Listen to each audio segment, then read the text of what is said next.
Oceano Pacífico, novembro de 2026. No meio do Oceano Pacífico, uma enorme faixa de água começa a ficar mais quente do que deveria.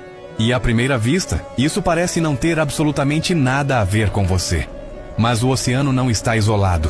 Os ventos empurram essa água quente por milhares de quilômetros. Parte dela evapora, a umidade sobe e a atmosfera começa a redistribuir calor e vapor sobre a América do Sul. É assim que começa o El Niño.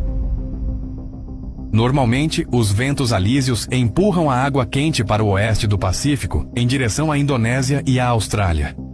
Quando esses ventos enfraquecem, essa dinâmica muda. A água quente se desloca para o leste, próximo à América do Sul. E a atmosfera responde. E é aqui que uma alteração no oceano começa a virar um problema para o continente.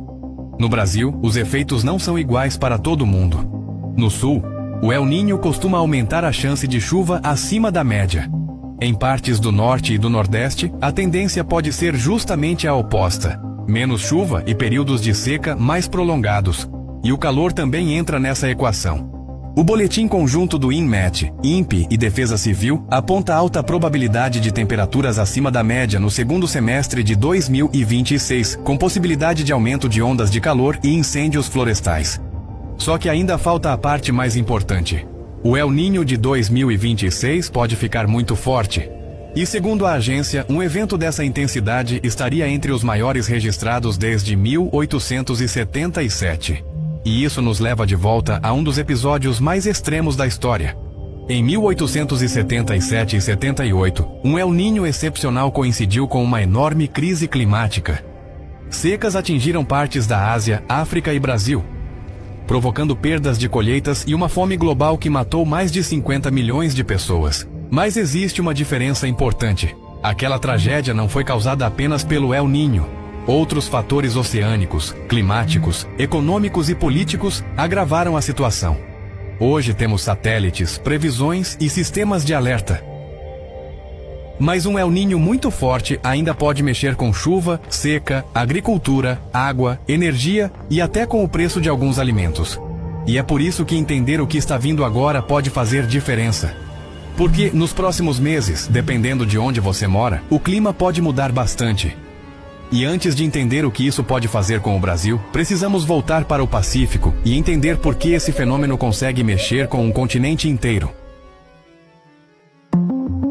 A primeira peça dessa história são os ventos. Os ventos alísios normalmente sopram de leste para oeste ao longo do Pacífico Equatorial. Eles empurram a água quente para o lado da Ásia e ajudam a manter águas relativamente mais frias próximas à costa da América do Sul. Quando esses ventos enfraquecem, a água quente começa a se deslocar para leste, e isso muda a quantidade de calor e umidade liberada para a atmosfera. O resultado é uma espécie de efeito dominó. A temperatura do oceano muda, a circulação atmosférica responde, as áreas de chuva se deslocam, e os padrões de pressão e vento sobre a América do Sul também podem mudar. É por isso que o El Niño consegue produzir efeitos tão diferentes dentro do mesmo país. No sul, a combinação atmosférica favorece mais episódios de chuva. Enquanto isso, o centro-norte do Brasil pode entrar em um padrão mais seco. E quando você coloca isso sobre um mapa, fica ainda mais fácil entender o tamanho do problema. De um lado, água demais. Do outro, água de menos. E entre os dois extremos, milhões de pessoas dependendo de uma mesma coisa. Um clima minimamente previsível. E essa não seria a primeira vez. O El Niño de 1982 a 83 provocou alterações climáticas importantes em várias regiões do planeta. Depois veio 1997 a 98. E mais recentemente, 2015 a 16. Esses eventos são usados até hoje como referência para entender o comportamento de episódios fortes. Mas existe uma diferença importante. Um El Niño não funciona como um interruptor. Ele não significa automaticamente enchente em uma cidade ou seca em outra. Ele altera as probabilidades, a intensidade, a época do ano e a interação com outros padrões oceânicos e atmosféricos podem mudar completamente o resultado. É por isso que os meteorologistas não olham apenas para a temperatura do Pacífico. Eles acompanham os ventos, a pressão, a umidade, os rios, os reservatórios e a evolução das temperaturas em diferentes regiões. Porque o que importa não é apenas quanto o oceano esquenta, é o que o sistema climático faz depois.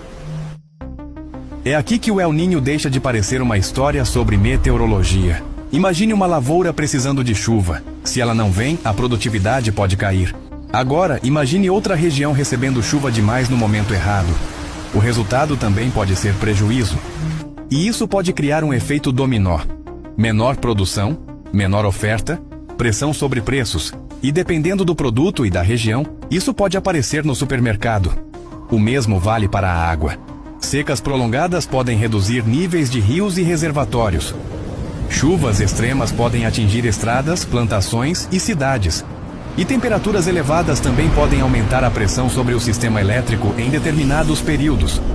O El Niño não causa sozinho cada um desses problemas, mas ele pode alterar o cenário em que eles acontecem. E quanto mais forte o evento, maior a importância de acompanhar essas mudanças.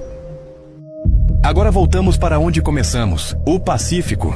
Em junho, os órgãos brasileiros confirmaram a configuração do El Niño e indicaram mais de 90% de probabilidade de permanência do fenômeno até pelo menos o início de 2027. O mesmo boletim apontou alta probabilidade de um El Niño muito forte entre a primavera e o verão de 2026, considerando como muito forte uma anomalia superior a 2 graus Celsius na superfície do Pacífico Equatorial. E a previsão da NOAA de julho reforçou esse cenário. 81% de chance de um evento muito forte entre outubro e dezembro. A previsão também indica que o El Niño deve continuar até o início de 2027. Mas existe uma coisa que você precisa entender. Previsão não é destino. Ninguém consegue dizer hoje exatamente quanto vai chover na sua cidade em dezembro. O que os modelos conseguem fazer é mostrar os cenários mais prováveis. E neste momento, um dos cenários que mais chama a atenção é justamente o de um El Niño muito forte. Mas existe uma coisa que você pode fazer antes de qualquer problema começar. Estar preparado. Porque, se uma situação extrema acontecer, o problema pode não ser apenas o clima. Pode faltar água, pode faltar energia, pode faltar combustível. E dependendo da situação, até encontrar determinados alimentos pode ficar mais difícil. É por isso que algumas pessoas mantêm provisões em casa. Água armazenada, alimentos de longa duração, arroz, feijão, massas, enlatados, tudo protegido contra umidade, calor e pragas. E não precisa ser complicado. Alimentos secos podem ser retirados das embalagens originais e armazenados em recipientes adequados, bem fechados e protegidos da umidade. Uma reserva de água potável também pode fazer diferença se o abastecimento for interrompido. Lanternas, pilhas, baterias portáteis, rádio e outras formas de iluminação ajudam quando a energia acaba. E combustível também merece atenção. Não para armazenar grandes quantidades em casa, mas para evitar depender de uma única fonte de abastecimento durante uma emergência. Porque o objetivo não é prever exatamente qual problema vai acontecer. É conseguir passar alguns dias sem depender completamente de que tudo continue funcionando normalmente. E quando você olha dessa forma, preparação deixa de parecer exagero. Vira simplesmente uma margem de segurança. Monte seu kit antes da correria começar. Equipamentos selecionados. Comenta Arca, que te manda o link.